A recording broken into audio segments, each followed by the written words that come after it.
Iya, shalom saudara, kita berjumpa lagi di acara Mesbah Doa malam hari ini. Mari kita siapkan hati kita untuk masuk dalam hadirat Tuhan. Biarlah kita mau terus memuji menyembah Tuhan, dan kita mau berkata, Tuhan, tidak akan pernah lelah kami melayani-Mu. Tidak akan pernah lelah kami mau menyembah memuji Engkau, Tuhan, sumber segala-galanya di hidup kami. Bahkan Engkau sumber nafas kami, sumber kehidupan kami. Apapun keadaan kami hari ini, kami terus mau berkata, Tuhan baik buat kami, Engkau ajaib bagi kami, Tuhan. Terima kasih Bapa, hari ini kami mau membawa pujian penyembahan kami bagi Tuhan. Kami mau membawa hidup kami bagi Tuhan. Biarlah kami terus boleh memiliki hidup yang berkenan di hadapan Tuhan. Ampuni segala dosa pelanggaran kami. Bawa kami terus untuk menjadi penyembah di dalam Engkau, Tuhan. Harapan kami hanya di dalam Engkau, Yesus. Terima kasih Tuhan, kami mau menyembah-Mu. Kau Tuhan yang hidup. Terima kasih Yesus,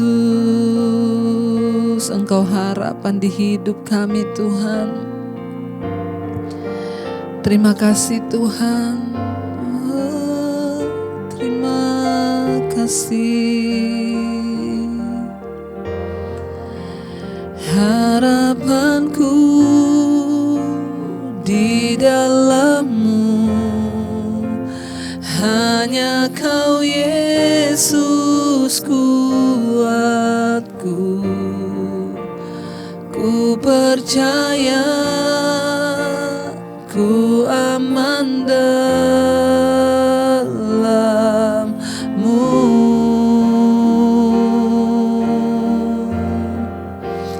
Harapanku di dalam-Mu, hanya Kau Yesus Tuhanku. Ku percaya ku aman dalam-Mu.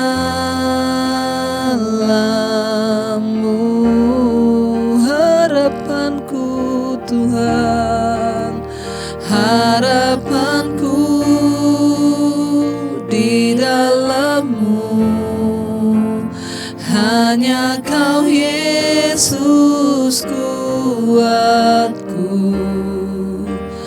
Ku percaya ku aman dalam-Mu. Harapanku, harapanku di dalam-Mu, hanya Kau Yesus Tuhanku. Ku percaya ku aman dalam-Mu.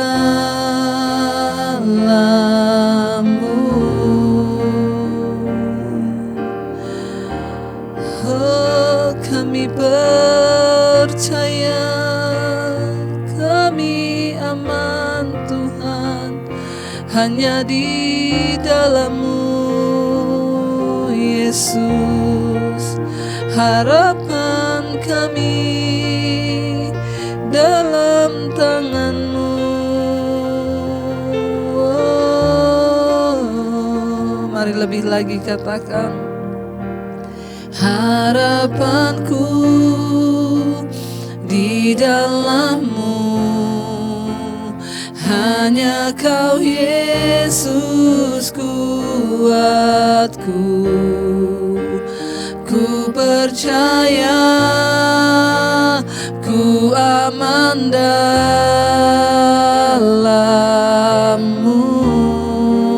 Lebih lagi katakan, harapanku di dalam-Mu, hanya Kau Yesus Tuhanku. Ku percaya ku aman dalam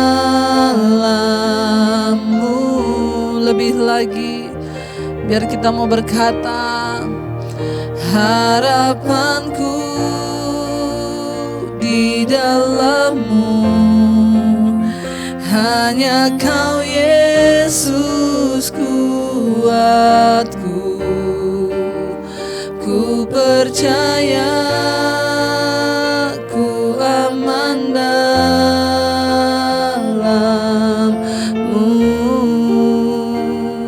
Kami percaya kami aman dalam-Mu Tuhan. Oh, kami aman dalam-Mu Tuhan. Oh, kami percaya kuasa-Mu, kami percaya rahmat-Mu, Kau sumber pengharapan. Sebab itu Tuhan, kami hanya mau dekat dengan Engkau. Kami mau terus hidup menyenangkan Engkau Tuhan. Karena itu Bapa, terus sentuh hati kami, bawa hidup kami Tuhan untuk terus ada di dalam perkenanan. Biarlah Tuhan Engkau yang mengubah sikap hati kami untuk semakin berkenan di hadapan Tuhan. Biar Engkau Bapa yang membawa kami dari sehari ke sehari masuk di dalam perkenanan-Mu Tuhan. Ampuni setiap kesalahan pelanggaran kami, sucikan dan kuduskan. Ubah sikap hati kami, sentuh hati kami Tuhan. Bapa, sentuh hatiku, ubah hidupku menjadi yang baru, bagai emas yang murni. Kau membentuk bejana hatiku. Bapa, ajarku mengerti sebuah kasih yang selalu memberi, bagai air mengalir yang tiada pernah berhenti. Bapa, sentuh hati kami. Bapa, sentuh hatiku, ubah hidupku menjadi yang baru, bagai emas yang murni. Kau membentuk bejana hatiku. Bapa, ajarku mengerti sebuah kasih yang selalu memberi, bagai air mengalir yang tiada pernah berhenti. Lebih lagi, mari angkat tanganmu di hadapan Tuhan, katakan, Bapa,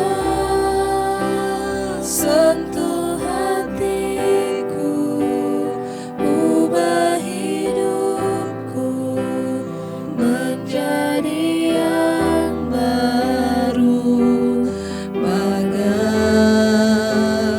emas yang murni. Kau membentuk bejana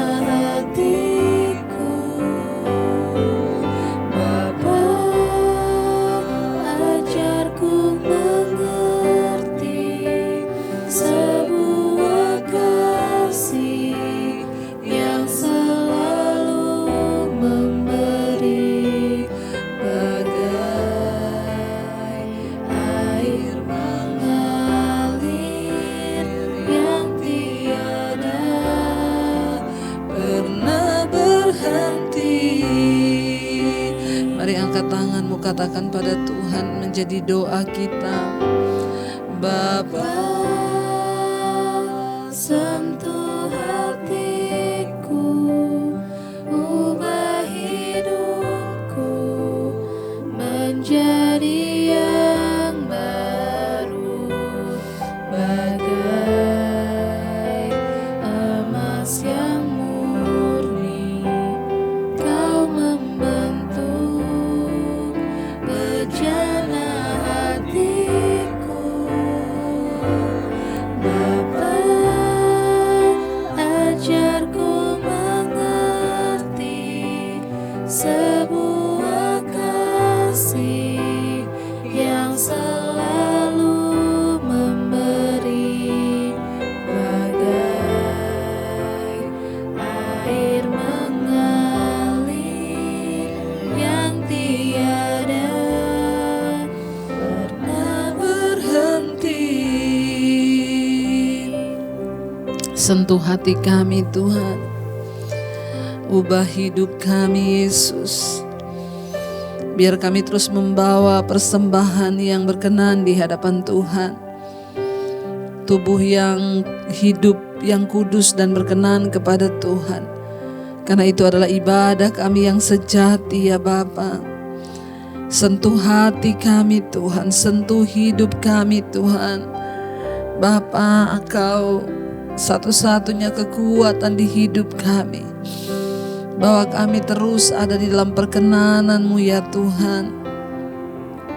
Mari sekali lagi katakan, Bapa, sentuh Hatiku, ubah hidupku menjadi yang baru, bagai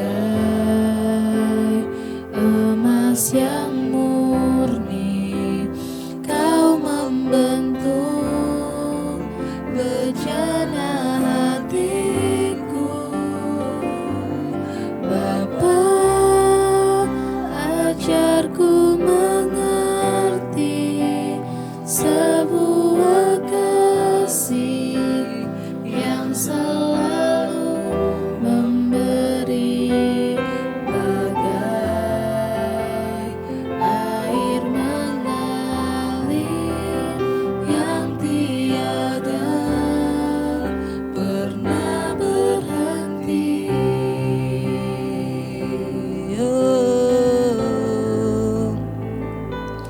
Terima kasih Tuhan, tak pernah berhenti kasih setia-Mu dalam hidup kami. Karena itu kami mau datang memberi hidup kami Tuhan sebagai penyembahan, sebagai ibadah yang berkenan di hadapan Tuhan. Kami tahu Tuhan mencari penyembah-penyembah benar yang menyembah Bapa dalam roh dan kebenaran. Jadikan kami penyembah-Mu ya Tuhan. Ku tahu hidupku adalah penyembahan. Kau ciptakanku dalam kemuliaan-Mu.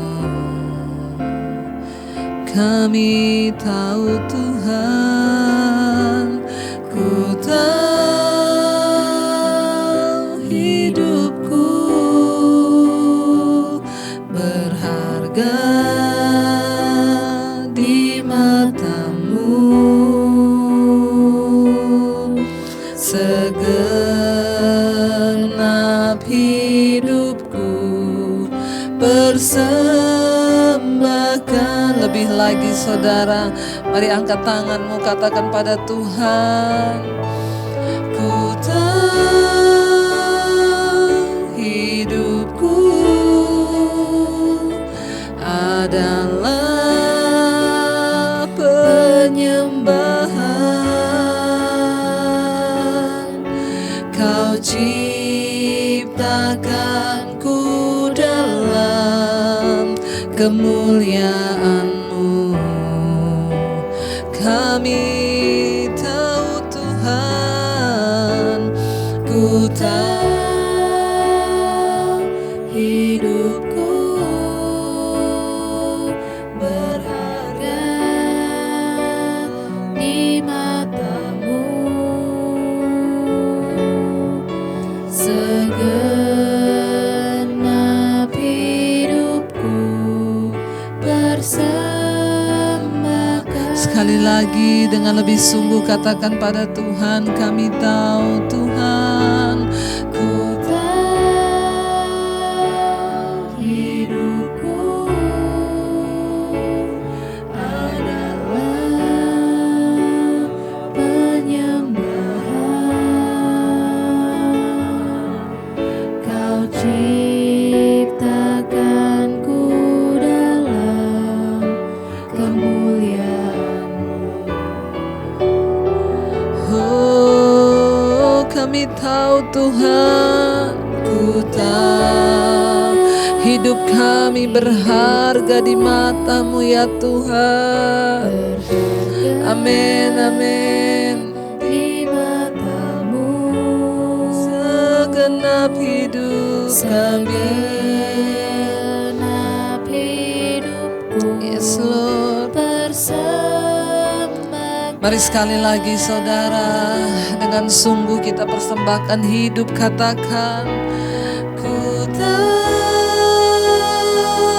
hidupku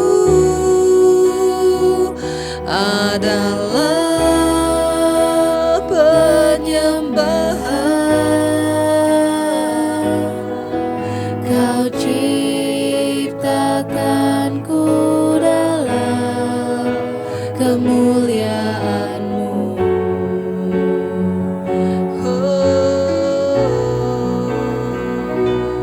Ku tahu hidupku berharga di mata-Mu. Segenap hidupku persembahkan. Kami datang membawa persembahan hidup kami di hadapan-Mu Tuhan. Biar Engkau terus mengurapi setiap kami Bapa. Terutama malam ini kami rindu mendengarkan kebenaran firman Tuhan. Berbicara bagi setiap kami. Urapi hamba-Mu yang tidak ada apa-apanya Tuhan. Sampaikan isi hati-Mu bagi kami membuka hati bagi firman Tuhan. Di dalam nama Tuhan kami Yesus Kristus, haleluya, haleluya. Amin, amin, amin. Iya, shalom saudara, baik kita akan mendengarkan firman Tuhan malam ini. Namun sebelumnya saya akan membacakan kesaksian terlebih dahulu. Iya, shalom Ibu Debbie. Selamat pagi, saya mau berbagi kesaksian hidupku dalam masa pandemi corona. Betapa baiknya Tuhan Yesus bagi kami sekeluarga, Bu. Tuhan tidak pernah meninggalkan kami. Memulai usaha dari awal untuk modal, kami meminjam uang ke salah satu bank swasta dan rumah kami menjadi jaminan. Rumah yang hanya satu-satunya yang kami miliki akhirnya menjadi jaminan di bank. Pinjaman kami cukup besar buat kami sebanyak 900 juta. Dari pertengahan Maret sampai Mei, semua konsumen dilarang untuk membuka tokonya. Dan peraturan PSBB dikarenakan COVID-19. Secara otomatis itu berdampak pada usaha suami, juga akhirnya stop selama 3 bulan. Tidak ada barang yang keluar. Tidak ada lagi pemasukan, sedangkan bunga pinjaman harus terus kami bayar tiap bulannya. Dan hutang pengambilan barang ke pabrik juga harus kami bayarkan. Untuk uang simpanan kami juga sudah tidak ada. Pada saat COVID benar-benar membuat kami tidak berdaya. Bulan akhir Juni kami mengalami masalah lagi. Salah satu toko customer tidak ada niat untuk membayar hutangnya kepada kami sebesar 50 juta. dengan alasan sepi, tapi kami merasakan bahwa memang toko tersebut sengaja tidak mau membayar. Ya, karena berbagai alasan ya. Karena sampai saat ini pun belum membayar kepada kami. Kami seperti merasakan sudah jatuh tertimpa tangga pula. Rasanya tidak kuat sekali menghadapi proses seperti ini. Saya sempat kepikiran ingin mengakhiri hidup saya. Namun setiap kali ada pikiran untuk mengakhiri hidup, selalu saya mengingat anak-anak. Bagaimana nanti dengan anak-anak? Padahal saya selalu dekat dengan Tuhan. Firman Tuhan tidak pernah absen saya baca. Saya juga melakukan saat teduh. Mesbah selalu dilakukan tiap hari. Sempat juga punya kepikiran, kok bisa ya ini ingin mengambil jalan pintas seperti itu, saya mau bunuh diri. Namun saya selalu ingat perkataan Bu Debbie tentang perkatakan firman. Jangan biarkan iblis masuk dalam pikiran kita dan mematikan iman kita. Lalu aku mulai membuang semua pikiran yang bukan dari Roh Kudus dalam pikiranku. Aku terus belajar memperkatakan bahwa Allahku, Yesusku, Tuhanku jauh lebih besar dari masalahku. Yesus itu Tuhan yang hidup, perbuatannya ajaib, dan tidak ada yang mustahil bagi Tuhan. Pencobaan-pencobaan yang aku alami ialah pencobaan biasa yang tidak melebihi kekuatan kami sebagai manusia. Sebab Allah itu setia dan karena itu Ia tidak akan membiarkan kami dicobai melampaui kekuatan kami. Pada waktu kami dicobai, Tuhanlah yang akan memberikan kepada kami jalan keluar, sehingga kami dapat menanggungnya. Setiap hari dan setiap pikiran masalah datang, saya terus memperkatakan itu. Ya, puji Tuhan ya saudara. Saya tidak ingin membiarkan iblis mengambil iman percaya saya kepada Kristus Yesus Tuhan. Aku tidak mau pikirkan lagi masalah hutang di bank dan konsumen yang tidak mau membayar. Saya dan suami sudah mengikhlaskan untuk konsumen yang gak mau bayar ini. Kami juga mendoakan konsumen ini agar supaya usahanya diberkati Tuhan. Dan ia juga boleh hidup takut akan Tuhan. Tiap malam saya berdoa dengan suami. Dan kami terus memperkatakan, biarlah kehendak Tuhan yang terjadi. Karena kehendak Tuhan penuh dengan rancangan yang indah. Walaupun doa kami belum dijawab, kami selalu berkata, Tuhan Yesus, Engkau Bapa yang sangat baik, teramat baik. Pokoknya kami harus bangkit dan lebih mendekat lagi kepada Tuhan. Karena masalah ini menjadi pikiran saya terus menjadi masalah. Jadi saya tidak lagi melihat Tuhan jauh lebih besar dari masalah saya. Ya, tiap hari jadi masalah sampai akhirnya nggak bisa lihat Tuhan. Tapi jangan mau kalah dengan iblis. Rugi kalau kami terus memikirkan masalah ini tiap hari, menangisi masalah ini. Karena sukacita dan damai sejahtera kami akhirnya bisa hilang. Berat badan saya pun turun hingga 5 kg dalam waktu seminggu. Waduh ya, gak usah diet ya saudara, gak usah diet, langsung 5 kilo seminggu loh. Saya mengalami stres berat. Saya dan suami jadi langsing, tapi bukan langsing karena sehat. Tapi langsing karena takut, dan saya juga takut nanti banyak penyakit. Namun kami percaya Tuhan pasti menolong kami. Akhirnya kami memutuskan untuk menjual rumah kami satu-satunya. Kami pikir Tuhan akan memberi jalan keluar dengan mendatangkan pembeli rumah kami.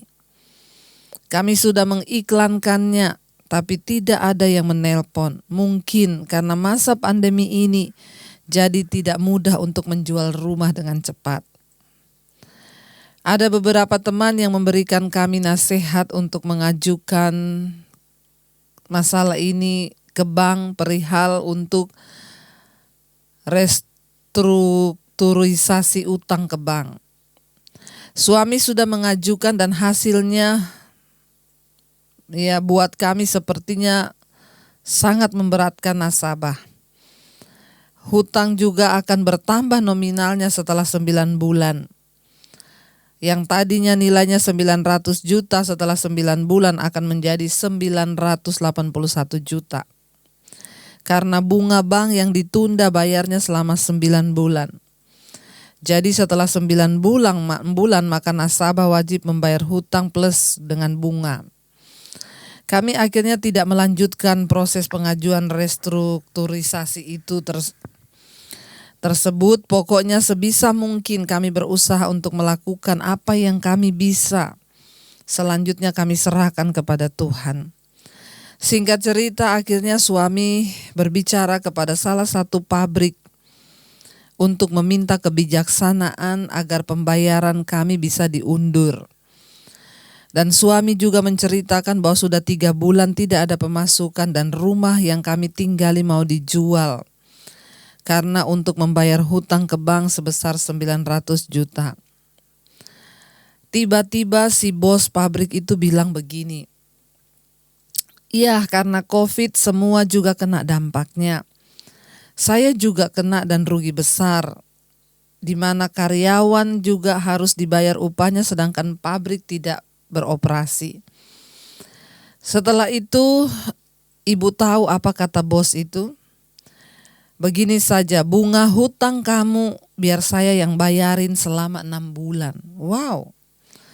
Nanti setelah 6 bulan baru kita pikirkan lagi ke depannya harus bagaimana." Dan saat itu juga orang yang hutang kepada kami 50 juta pun membayar utangnya sebesar 50 juta. Wow, ini tulisannya wow-nya panjang ya. Wow, sungguh Bu, ya tidak ada dalam pikiran kami sama sekali kalau Tuhan akan berbuat demikian rupa bagi kami. Kami hanya bisa menangis dan mengucap syukur dan berterima kasih kepada Tuhan. Setelah 6 bulan, dari bulan Maret sampai bulan Agustus, semua sudah berlalu. Apa yang Tuhan lakukan, Bu? Si bos pabrik itu menepati janjinya dan berkata kepada suami, selama masa pandemi apalagi sekarang diberlakukan PSBB kembali, bunga hutang akan saya bayarkan. Nanti kamu tolong kirim saja berapa jumlahnya setiap bulan. Nanti akan langsung dipotong di pembayaran ke pabrik. Sampai saat ini boslah yang menanggung bunga pinjaman kami. Setiap bulan kami selalu dikirimi SMS bukti pembayaran di bank. Wow, panjang lagi nih saudara ya.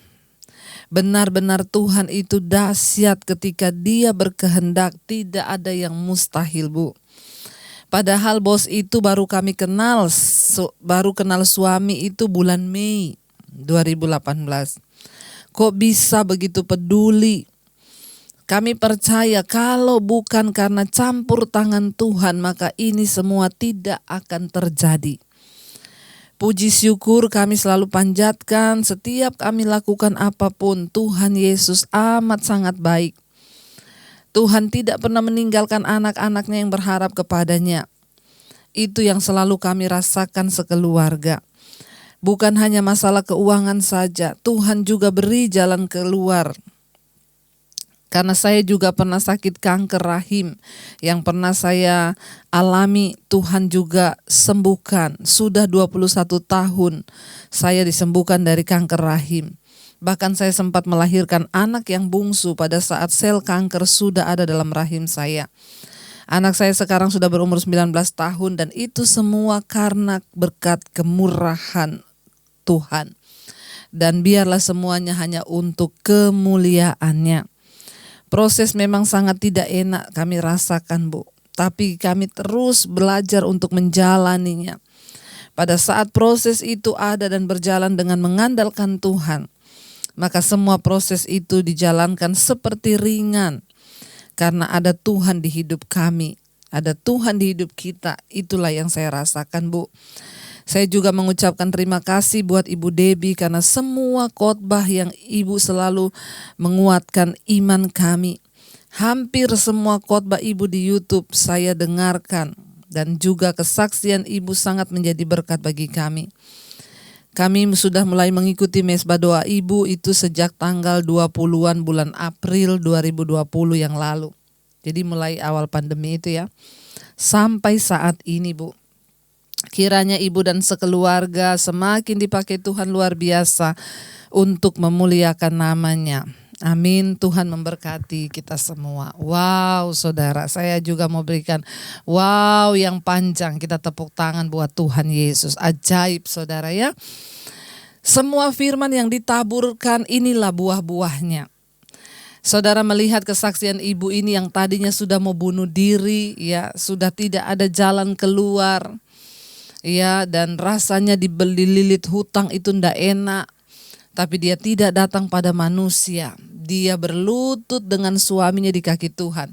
Bahkan di saat mereka sedang pelik, ada orang hutang 50 juta dan tidak mau bayar. Mereka belajar melepaskan hak, melepaskan pengampunan.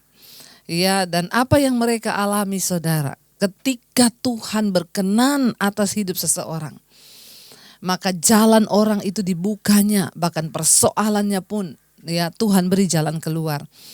Ya, awalnya suaminya hanya meminta keringanan kepada bos pabrik untuk memikirkan bagaimana untuk pembayarannya bisa ditangguhkan karena dia ada utang di bank.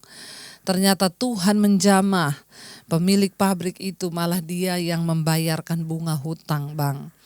Saudara, jika Tuhan berkenan pada jalan seseorang, wow, maka dia juga turut bekerja mendatangkan kebaikan. Tetaplah setia menjadi pelaku firman. Makanya setiap sekali saya katakan ya, bagi Tuhan menjawab masalah kita itu hanya semudah dia membalik telapak tangan, hanya semudah dia berfirman. Tapi seringkali yang menjadi penghalang jawaban doa-doa kita ketika kita punya sikap hati yang tidak benar. Mari saudara, kita mau terus belajar ya, dari setiap kesaksian, setiap malam yang dibaca pasti ada nilai yang kita dapat. Dan ini adalah bukti dari orang-orang yang mau mendengarkan setiap firman yang tiap malam saya sampaikan. Dia mengikuti Mesbah Doa Ibu ini dari bulan April 2020 yang lalu. Ketika Maret pandemi, bulan April dia sudah ikut sekitar tanggal 20-an. Ibu hafal ya Bu. Bahkan semua khotbah-khotbah didengarnya, dan bukan hanya didengarnya, dilakukannya bersama suami. Mereka merendahkan diri berlutut di kaki Tuhan. Tidak ada perkara yang mustahil bagi Tuhan waktu kita sungguh-sungguh mau menyenangkan Dia. Baik, kita akan melanjutkan pembacaan kita malam ini ya. Sekarang Yeremia pasal 20. Kemarin kita sudah membaca sampai ayat yang ke-19, pelajaran dari buli-buli yang pecah ya, dihancurkan, remuk.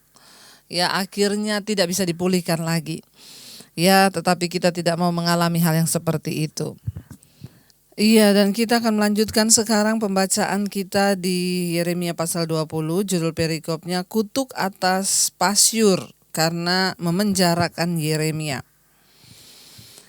Ayat yang pertama, Pasyur bin Immer adalah imam yang waktu itu menjabat kepala di rumah Tuhan. Mendengar Yeremia menubuatkan perkataan-perkataan itu. Jadi saudara ya, ketika bayangkan ini imam yang memenjarakan Yeremia. Peristiwa ini terjadi selama pemerintahan Yoyakim dari Yehuda. Yeremia berkhotbah di lembah Ben Hinnom, pusat penyembahan berhala di kota itu. Dia juga berkhotbah di bait suci yang seharusnya merupakan pusat ibadah yang sejati. Kedua tempat itu menarik banyak orang dan dua-duanya merupakan tempat ibadah palsu. Jadi kita masih ingat kemarin Ben Hinnom itu ya, di mana tempat mereka mempersembahkan ya korban-korban ya kepada allah-allah dewa-dewa mereka. Yeremia berkhotbah di sana dan juga di bait Allah, di bait suci yang merupakan tempat banyak orang berkumpul di sana.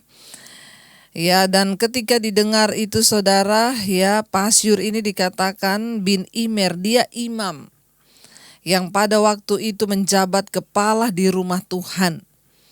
Mendengar Yeremia menubuatkan perkataan-perkataan itu, lalu Pasyur memukul Nabi Yeremia. Ayat 2. Lalu Pasyur memukul Nabi Yeremia dan memasungkan dia di pintu gerbang Benyamin yang ada di atas rumah Tuhan.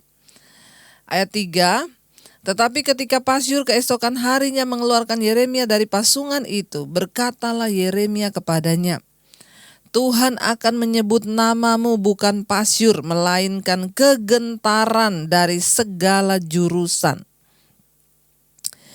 Pasyur adalah pejabat imam yang bertugas memelihara ketertiban di bait suci. Ya, untuk uraian tentang tanggung jawab itu saudara bisa lihat ada ya di pasal 29. Dia juga seorang imam dan berpura-pura menjadi nabi. Setelah mendengar perkataan Yeremia, Pasyur mencambuk Yeremia, memukul dia, lalu memasukkannya ke dalam penjara, ke dalam gudang yang terkunci. Dan dia bukan menerima pesannya dalam hati dan bertindak sesuai dengan pesan itu, malah sebaliknya dia memenjarakan Yeremia. Kebenaran memang terkadang sangat menyengat, ya, tetapi reaksi dan respon kita terhadap kebenaran itulah yang menunjukkan bagaimana sebenarnya diri kita. Kita bisa menyangkal tuduhan atau menghancurkan bukti kesalahan kita, atau kita bisa dengan rendah hati menerima kebenaran itu dan mengizinkan kebenaran tersebut mengubah diri kita. Ya, Pasyur mungkin menganggap dirinya seorang pemimpin yang kuat, tetapi dia adalah benar-benar seorang berdosa dan pengecut. Ya, bayangkan dia adalah imam kepala saudara, ya. Dia menjabat pada waktu itu sebagai kepala di rumah Tuhan. Ketika Yeremia menyerukan pertobatan dan menubuatkan semua yang diucapkan Allah untuk terjadi di kota itu, dia menyuruh orang menangkap Yeremia, memukulnya, memenjarakannya. Seringkali memang orang akan berusaha membungkam suara kebenaran. Ya, orang akan berusaha menjatuhkan, menghancurkan orang-orang benar. Kenapa? Karena dia merasa terusik, saudara. Ya, karena itu tidak jarang orang benar itu dihina, difitnah, diolok, dijelekkan, ditutup pintu pelayanannya, dihancurkan, kalau bisa dia tidak bersuara lagi. Tetapi kalau Tuhan yang memilih seseorang, maka tidak ada satu cara pun yang bisa menghalangi suara kebenaran itu disampaikan. Ya, kita lihat di sini sebuah contoh, kepala imam, kepala rumah Tuhan. Tidak menjadi jaminan, saudara, apa jabatan kita. Mungkin kita gembala, mungkin kita pendeta, mungkin kita seorang penginjil. Kalau kita tidak sungguh-sungguh hidup dalam kebenaran, maka berita kebenaran akan menjadi sebuah hal yang menjengkelkan kita. Bahkan kita bisa berbuat sesuatu yang jahat hanya karena kita merasa dosa kita terusik, kejahatan kita terusik oleh seseorang yang membawa berita kebenaran itu. Ya, banyak orang yang masih tersinggung dengan khotbah-khotbah yang keras. Ya, membenci hamba Tuhan yang menyuarakan yang keras. Ya, ini juga terjadi. Tidak jadi jaminan jabatanmu itu apa di gereja. Bahkan seorang gembala, pendeta pun harus bertobat ketika memang sungguh-sungguh itu adalah suara kebenaran. Jangan membungkam orang-orang yang menyuarakan tentang kebenaran. Yeremia dipukulin, dipenjara supaya dia tidak bersuarakan lagi kebenaran. Kenapa? Iblis takut mendengar suara kebenaran. Hari-hari ini pun terjadi. Iblis berusaha membungkam suara kebenaran. Ya, kenapa? Karena iblis merasa ini ancaman nih. Ya, ancaman bagi kehendaknya, ancaman bagi rencananya untuk membinasakan banyak orang. Tapi biarlah kita menjadi umat Tuhan yang mau rindu mendengar kebenaran, sekalipun itu menyakitkan atau kita disinggung, ya. Gak apa-apa kalau memang itu menjadi sebuah teguran, mari dengan rendah hati kita berespon, bertobat dan berbalik dari jalan kita yang jahat. Ya, ayat yang keempat berkata, sebab beginilah firman Tuhan sesungguhnya, aku akan membuat engkau menjadi kegentaran bagimu sendiri dan bagi semua sahabatmu. Mereka akan rebah mati oleh pedang musuhnya di depan matamu sendiri. Dan seluruh Yehuda akan kuserahkan ke dalam tangan Raja Babel yang akan mengangkut mereka ke dalam pembuangan ke Babel dan memukul mati mereka dengan pedang. Saudara, Tuhan berfirman lewat Yeremia kepada kepala imam ini, kepala rumah Tuhan ini. Dia lupa bahwa nasib bangsa itu, nasib Umat itu ada di tangannya untuk menyampaikan kebenaran. Makanya Tuhan bilang, kamu akan melihat dengan matamu sendiri, umatmu itu akan dicerai-beraikan, pedang itu akan datang. Ya, dan itu terjadi. Sebenarnya kalau kita mendengarkan seruan tentang pertobatan, mari kita dengan rendah hati meresponinya, berlutut di bawah kaki Tuhan, meminta pengampunan Tuhan. Ya, jangan dengan ego kita sehingga apa yang terjadi semua digenapi. Tanggung jawabnya sebagai kepala rumah Tuhan di mana, saudara? Ya, sebagai hamba-hamba Tuhan hari-hari ini Tuhan percayakan di sekeliling kita banyak jiwa-jiwa. Kemana jiwa-jiwa ini akan dibawa? Jangan berbicara menurut kepentingan kita, tapi kita bicara tentang kepentingan Tuhan. Satu kerinduan Tuhan, supaya umatnya diselamatkan, supaya umatnya bertobat, berbalik dari jalan yang jahat.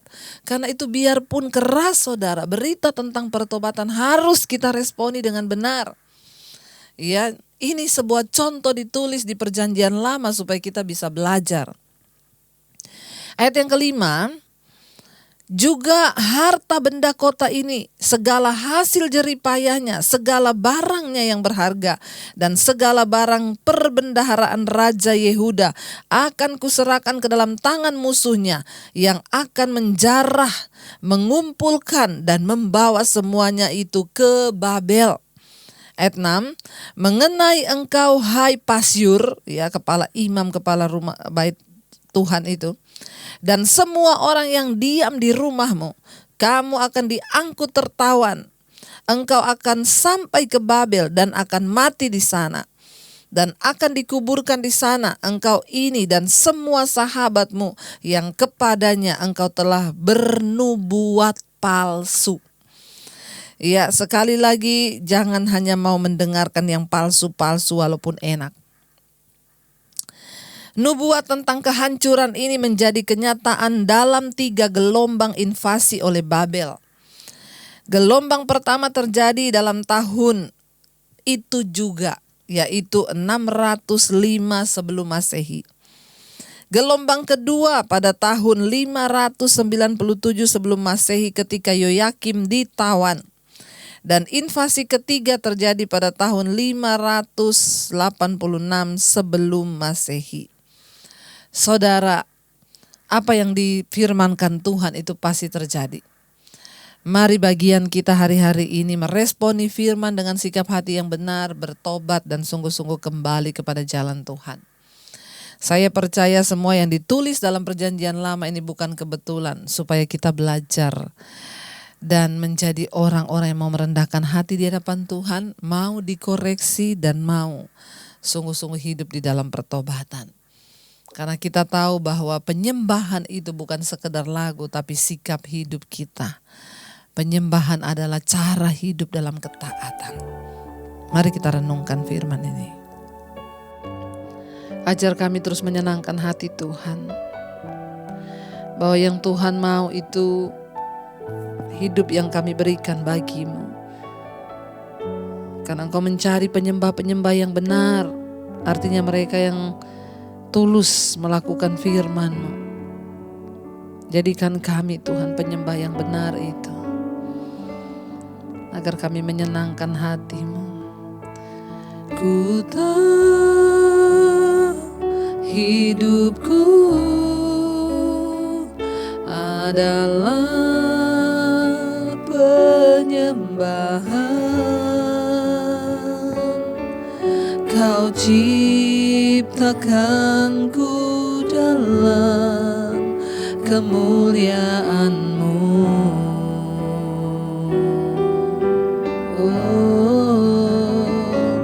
Ku tahu hidupku berharga di mata-Mu. Segenap hidupku persembahkan. Ku tahu hidupku Tuhan, ku tahu hidupku adalah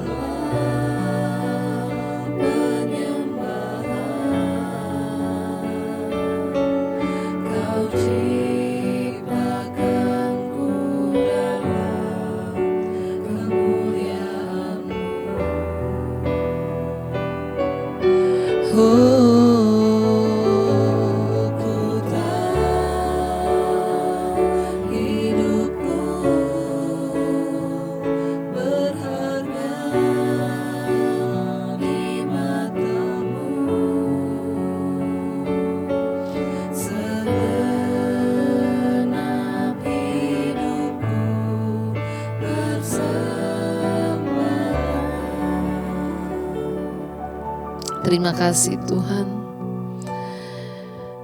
Jadikan kami orang-orang yang menyenangkan hati-Mu Bapa, yang hidup dalam pertobatan. Dalam rumah tangga, keluarga kami, suami, istri, anak-anak, kami boleh hidup berkenan di hadapan Tuhan. Suami-suami diberkati menjadi imam yang benar, yang membawa istri anak-anak dalam pertobatan. Istri-istri menjadi istri yang takut akan Tuhan, jadi penolong. Anak-anak hidup di dalam ketaatan. Ini kerinduan kami Tuhan, agar kami dan seisi rumah kami menyenangkan Tuhan. Berkati Bapa, bahkan studi anak-anak kami, masa depan mereka, kuliah mereka, pekerjaan mereka, jodoh mereka ada dalam tangan Tuhan. Kami juga terus menyerahkan keluarga besar kami, orang tua kami, opa oma kami di usia senja mereka. Para single parent Tuhan juga menyertai, berikan damai sejahtera dan sukacita-Mu. Bahkan setiap anggota keluarga kami yang sedang terbaring sakit hari-hari ini, Tuhan, kami tahu Engkau tidak pernah memberikan kami pencobaan melebihi kekuatan kami. Bahkan untuk setiap mereka yang sedang mengikuti mesbah doa malam ini, yang sedang ada di dalam keadaan yang sakit, datanglah kerajaan-Mu, jadilah kehendak-Mu atas hidup kami Tuhan. Kami memohon kesembuhan Bapa. Kalau sakit ini datang karena dosa, ampuni kami. Kalau sakit ini terjadi akibat kuasa kegelapan, kami tolak, patahkan, hancurkan di dalam nama Yesus. Kami meletakkan tangan di bagian yang sakit, dalam nama Yesus jamahan Tuhan boleh terjadi. Bahkan kami berdoa Tuhan Yesus, jikalau Tuhan yang menyertai, jikalau Tuhan yang memberkati, maka kami percaya tidak ada perkara yang mustahil bagi Tuhan. Terima kasih Bapa untuk setiap kebaikan Tuhan. Kami terus juga berdoa, menyerahkan segala keinginan kami dalam tangan Tuhan. Bahkan setiap pergumulan kami, biar Tuhan Engkau yang turut bekerja mendatangkan kebaikan. Kami terus berdoa untuk setiap mereka yang ada dalam pergumulan yang berat. Tuhan turut bekerja, Engkau memberikan kelepasan dari segala dosa, ikatan-ikatan kuasa kegelapan, kami patahkan, hancurkan dalam nama Yesus. Yang terikat dengan rokok, minuman keras, kenajisan, percabulan, amarah, kepahitan, kami serahkan dalam tangan Tuhan. Bapa, biarlah Engkau Tuhan yang menyatakan kuasa-Mu atas hidup kami. Tidak ada perkara yang mustahil bagi Tuhan. Siap mereka yang sedang terlilit hutang piutang, Tuhan Engkau sanggup melakukan ketika kami mau bertobat, hidup sungguh-sungguh dalam jalan-Mu. Kami juga terus berdoa menyerahkan untuk setiap mereka yang berkekurangan. Tuhan, Engkau menjadi Tuhan yang mencukupi ketika kami mengandalkan Engkau.